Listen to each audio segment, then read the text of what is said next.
এবার আমরা সমাসের প্রকারভেদ সম্পর্কে জানব। সমাস আমরা জানি যে সমাস হচ্ছে ৬ প্রকার: দ্বন্দ্ব সমাস, দ্বিগু সমাস, কর্মধারয় সমাস, বহুব্রীহি সমাস, তৎপুরুষ সমাস এবং অব্যয়ীভাব সমাস। তাহলে পরীক্ষায় যদি প্রশ্ন আসে সমাস কয় প্রকার, আমরা আনসার করতে পারি সমাস ৬ প্রকার। কিন্তু বৈশিষ্ট্যের বিচারে সমাস ৪ প্রকার। সহজ করে যদি বলি, বৈশিষ্ট্যের বিচারে বা অর্থ প্রাধান্যের দিক থেকে সমাস ৪ প্রকার।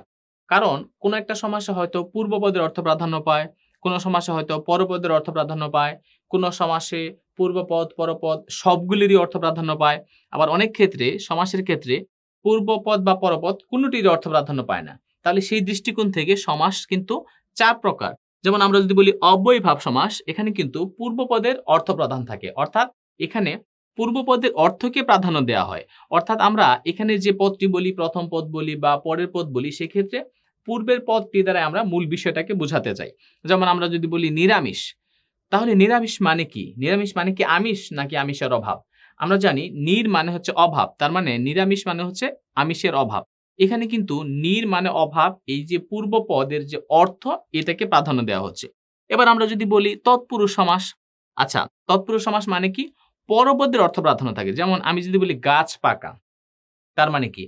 আমরা কি গাছকে বোঝাই নাকি পাকাকে বোঝাই? উত্তর হচ্ছে আমরা পাকাকে বোঝাই। অর্থাৎ আমরা যখন দোকানে গিয়ে বলি যে মামা আমাকে হচ্ছে গাছ পাকা আম দেন, তো সে কি আমাকে গাছ দিবে নাকি পাকা আম দিবে?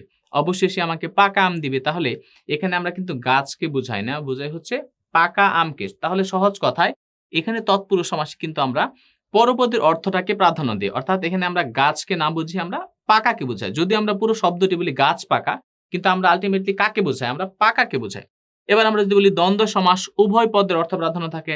অর্থাৎ এখানে শুধু উভয় পদ না, অর্থাৎ সবগুলো পদের অর্থ প্রাধান্য থাকে। যেমন আমরা যদি বলি স্বামী স্ত্রী, তাহলে কাকে বোঝায়? স্বামীকে বোঝায় নাকি স্ত্রীকে বোঝায়? আসলে কিন্তু স্বামী স্ত্রী দুইজনকেই বোঝায়। এবার আমরা বলি বহুব্রীহি সমাস, এখানে কিন্তু তৃতীয় পদের অর্থ প্রাধান্য পায়। যেমন আমরা যদি বলি কানে কলম, আচ্ছা এখন আমি যদি বলি কানে কলম, তাহলে আমার কি কানকে বোঝাচ্ছে নাকি কলমকে বোঝাচ্ছে? আলটিমেটলি কান কেউ বোঝাচ্ছে না, এই কলমটি কেউ বোঝাচ্ছে না, বোঝাচ্ছে কাকে? কাঠ মিস্ত্রিকে। কারণ কানে কলম মানে কি? কানে কলম মানে হচ্ছে কানে কলম যার।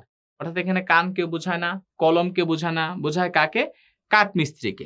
তাহলে আমরা জানলাম যে সমাস ৬ প্রকার, কিন্তু আমরা যদি অর্থ প্রাধান্যের ব্যাপার চিন্তা করি বা বৈশিষ্ট্যের কথা চিন্তা করি, তাহলে সমাস কিন্তু ৪ প্রকার। এছাড়া আর কিছু অপ্রধান সমাস আছে, যেমন আমরা জানি প্রাদি সমাস, আমরা জানি নিত্য সমাস, আমরা জানি অলুক সমাস। এগুলো সমাসের মূল প্রকারে অন্তর্ভুক্ত না, কিন্তু এগুলোও আমাদের আরো কয়েকটি গুরুত্বপূর্ণ প্রকার রয়েছে।